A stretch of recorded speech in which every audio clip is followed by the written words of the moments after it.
Hi gang, Rebecca here, your dating bestie here with the one and only Allison. She is dropping some knowledge, so we're going to dive in and talk about how to tell him no.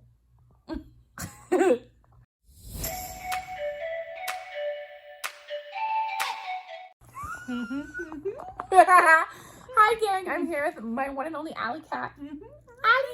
Allison. So I went to do my daily video of the day and I'm like, you know what? I want to bring Alley Cat in because she's so good at many things and we want to teach you guys how to tell him no.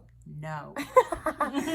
So one thing that I've witnessed Allison always be so good at is just have boundaries that are so clean and so like neutral and carefree, and that's something I strive for because sometimes I'll say no and then I'll feel bad and then I'm just like, you know, so you're so good at so many things and I would love to start with this one, which is how do you first of all say no and feel good about it?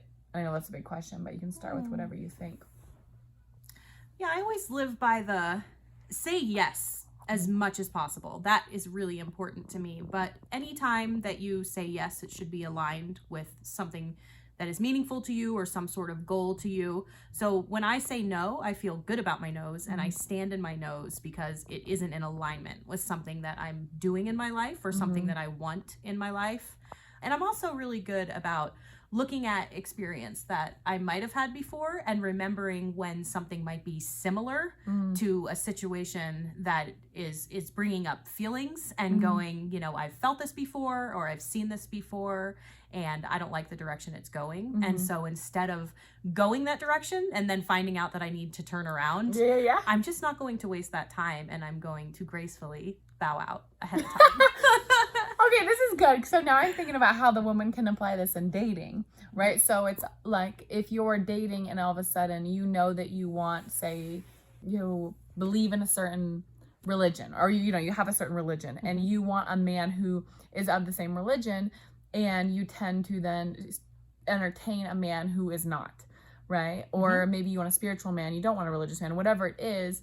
I'm kind of thinking about the girl who maybe she ends up over and over again with the person who's not fully aligned with her yes. And she's falling into that. You're choosing, you know, what really isn't a match over and over again. Yeah. And so that's beautiful. So it's like you're inspiring her to, you know, say no. Like, do you want to go there and then have to turn around again? Or what would it be like to make fully aligned decisions? Yes. Wow. Yes. Okay, this is so good. And then one other thing, I know this is like another topic, but I just want to ask you this question because you're so good at this. Is Allison's so good at being so compassionate and neutral and loving when it comes to like interesting situations. Like I can't tell you how many times I've gone to her with something and you're so like, humans are just so fascinating and you just hold this energy that I think is very giving and allows you to keep your energy rather than for it to take your energy. Because I don't know if any of you guys can relate to this, but maybe if there's something that's a human acted a certain way and you're like, why in tarnation would that be? And then all of a sudden there goes your energy, you know, and it's like all this stuff and I don't see you do that ever, you know. So it's always been super supportive for me to witness.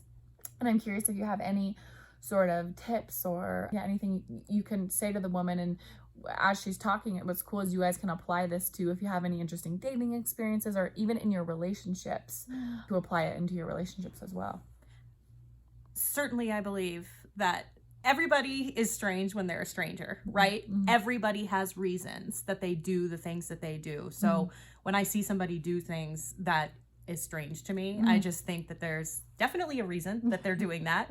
And it may or may not be my business as to what that thing is, but what they're doing is not actually impacting my life currently. Wow. So I'm not concerned about it. You know, they're going to go on with their life and I'm going to go on with mine. But I also think that it's important to remember that you can't control anybody else's life either. And that the people that you choose to be around, you've chosen to be around them for a reason. And always the more that you get to know somebody, if we're talking about like in a dating aspect, you're always going to find things that are weird, that you don't like, that you would want to change, right? But the fact of the matter is that you were with them initially because you liked all the things that you saw.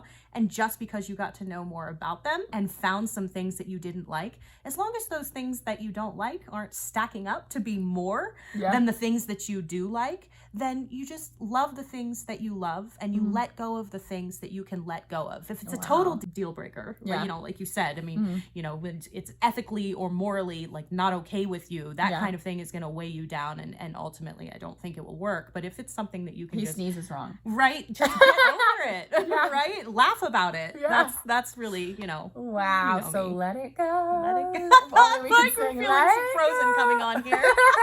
I love that. Okay, so everyone comment below, what are you letting go of? Tell us. Okay, we love you. Okay, P.S. really quick, if you have not already downloaded my free gift, then go click the link below and download it. It's free. Who doesn't love free stuff? Right. We like free stuff. We like free stuff. It's going to support you in your dating life, in your love life. Grab it. It's all yours. And I will see you in the next video. Mwah.